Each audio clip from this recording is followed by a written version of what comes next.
This is Valmiki Ramayan, Season 1, Episode 6, Rakshasas. Previously, we heard about Dasharat's yajna and the birth of the four princes.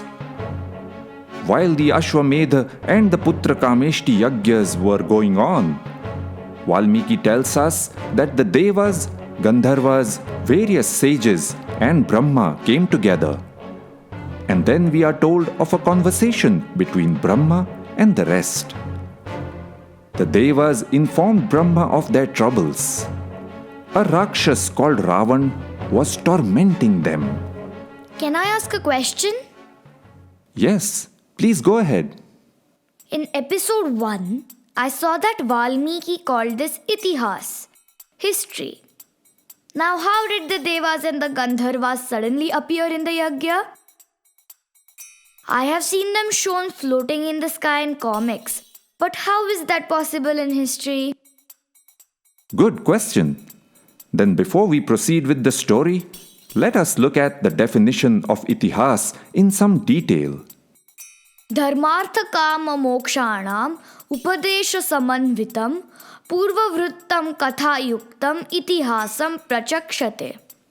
The first line, that which is a guide for dharma, artha, kama and moksha.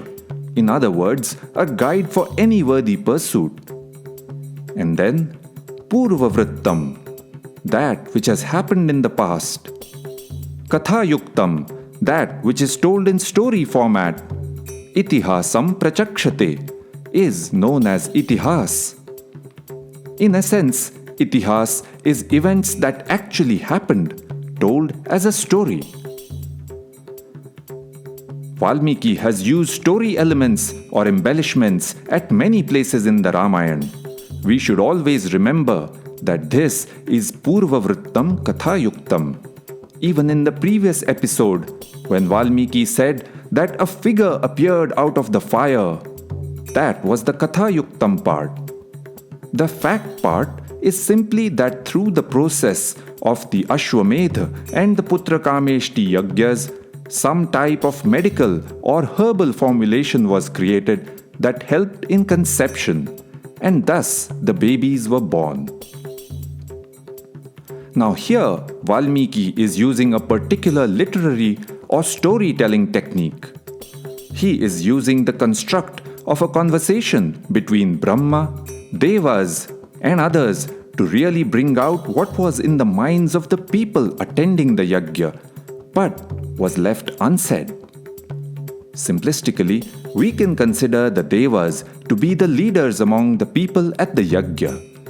These leaders could see how the menace of the Rakshasas was only getting worse and needed to be tackled at its root. And so the Devas told Brahma about Ravan. He was tormenting them, and he was armed with a boon that made him unbeatable. He made everyone tremble with fear. Valmiki writes very poetically, Nainam Suryah Pratapati Parshve Vati Namarutah Chalor Mimali Tam Drishtva Samudropi Nakampate. The sun does not scorch him, and the wind does not blow past him. Even the ocean, with its continuous moving waves, becomes still in his presence. Lovely imagery. Ravan makes people tremble, but the sea becomes still out of fear. Nakampate. Brahma said that while it was true that Ravan was armed with a boon that made him virtually unbeatable, there was a catch, a loophole. In asking for the boon, Ravan had sought immunity from every creature born on earth other than man. In his arrogance, he felt it was beneath him to seek immunity from mere humans. Therefore, he shall die at the hands of man. There is no other way. Just then, Vishnu came on the scene, allayed everyone's fears, and promised to kill Ravan. He then decided to divide himself into 4 parts to be born as Dasharat's 4 sons. Remember how Dasharath had divided the porridge among his wives in the previous episode. An important point to note from this conversation is that the clash with the Rakshasas was building up well before Sita got abducted. In fact, the roots go back to before Ram was born. Ramayan is not merely a story of two kings fighting because one abducted the other's wife.